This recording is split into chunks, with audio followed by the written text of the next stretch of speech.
In my little hiatus from YouTube, a phenomenon has taken the black gender war corner of YouTube by storm, and that storm's name is Tommy Sotomayor. Not only is he popular with black men, but he seems to also have a decent white following, as well as some black female fans thrown in there as well, even though I don't think that group is as big as the other two groups. But anyway, Tommy Sotomayor's bread and butter topic is, of course, black women, which he's not the first and he won't be the last. However, he has been able to reach a higher level of popularity, I feel, than any other black male who's come out talking about this topic on YouTube. And that includes people like Sergeant Willie Pete, Soul in Black, Avenue Rants, Kid Brothers Watching, Calvary is there, or here, whatever, it's somewhere. Anyway, if I forgot anybody else's name, sorry.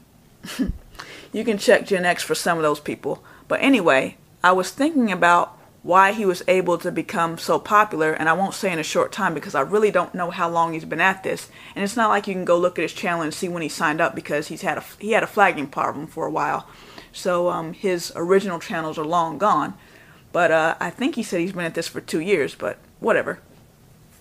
Anyway, like I said, I was thinking about why he's become popular, and I came up with some reasons that I'm going to run down in this video. Reason number 1, he shows his face. And while there's nothing wrong with not showing your face, I've noticed that the channels that are the most popular on YouTube are the ones that have a face or 2 or 3 or however many associated with the message or the content. People like to see a human face. They like to see you emote. They like to see your facial expression. They like to see your gestures. So if you're not going to show your face, then you're really going to have to make up for that with your voice, which is easier said than done. No pun intended. Actually, I'm not even sure what that pun would be. Sorry about that. So, if you're not going to show your face, you're going to have to be extra animated with your voice, but even I don't think that's going to be as good as showing your face. So, that's reason number 1.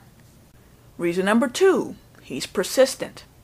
Whenever you're a black guy who comes out talking about black women, or you really could be anybody, a white person or even another black woman, you're probably going to have some issues with flagging, meaning the black women and their supporters are going to flag you. Now, you might get flagged down the first time and come back, second time and come back, third time and come back, but after a while, especially as you've covered all the topics that you wanted to cover, you're going to get sick of it. You're going to get tired of starting over, re-uploading videos, trying to get your subscribers to find you and all that stuff, and losing your comments and everything. You're probably going to get tired of that and say, well, I've said what I want to say anyway, so I'm done. But not Tommy. He makes Tommy Sotomayor 6, 7, 8, 9, 10. And he keeps telling people, if this channel goes down, go to this one. If that one goes down, go to this one. And he's let people know, I'm not going anywhere. You can flag all you want. I'm coming back. Reason number 3, his persona. Now, unlike some of his predecessors, including Sergeant Willie Pete, Tommy Sotomayor has actually attached a persona with his message.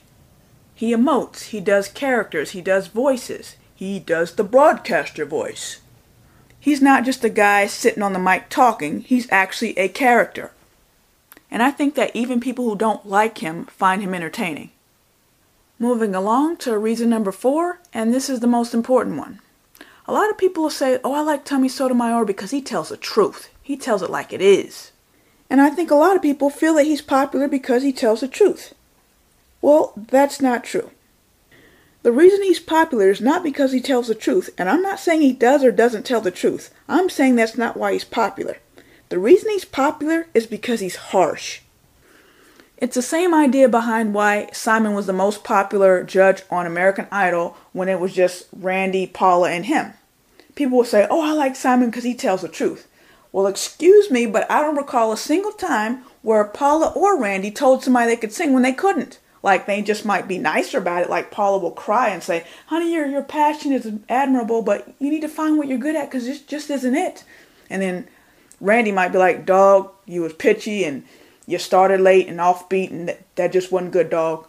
But then Simon will come in and tell the dude, you look a little bit odd and you look like a bush baby. And I don't know why you even got out of bed this morning. Just something that just didn't even have really anything to do with the music. It was funny, you know, so I'm not going to pretend like I didn't think it was funny, but You know that was the reason you liked him. It wasn't because he was saying any more truth than anybody else. He was just mean about it. You liked it because he was mean. Apparently, we like seeing people's dreams crushed. It's not enough to say no. You gotta say, hell, motherfucking goddammit, no.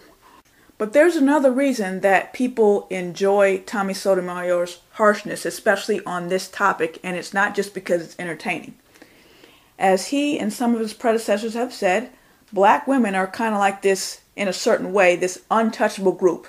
In certain forums, if you say something about a black woman, you'll just get totally blown out the water. Your mic will be turned off, you'll be banished from the discussion, something will happen, your channel will get shut down, whatever.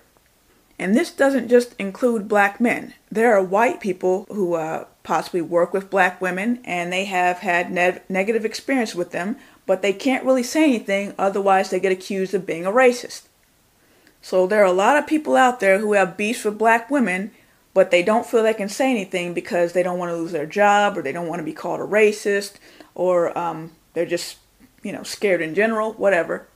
So when they see somebody like Tommy Sotomayor, who comes out there and says what he says, and he's harsh about it, they're like, yeah, stick it to him, finally. So he's kind of like a mouthpiece for everybody who has a beef with black women, but don't feel that they can say anything. Or they are saying something, but they're not as popular. So this is why Tommy Sotomayor is popular, and why I don't think he's going anywhere for as long as he continues to want to come back and keep doing it. There are so many people who want to say the things that he says, but they just can't do it, so he's their champion. Yes, there were others who came before him, but they either didn't show their face, they weren't interesting enough, they weren't persistent enough, and they didn't have a persona, which goes back to not interesting enough. So those are my reasons. If you agree or disagree, leave your comments. Peace.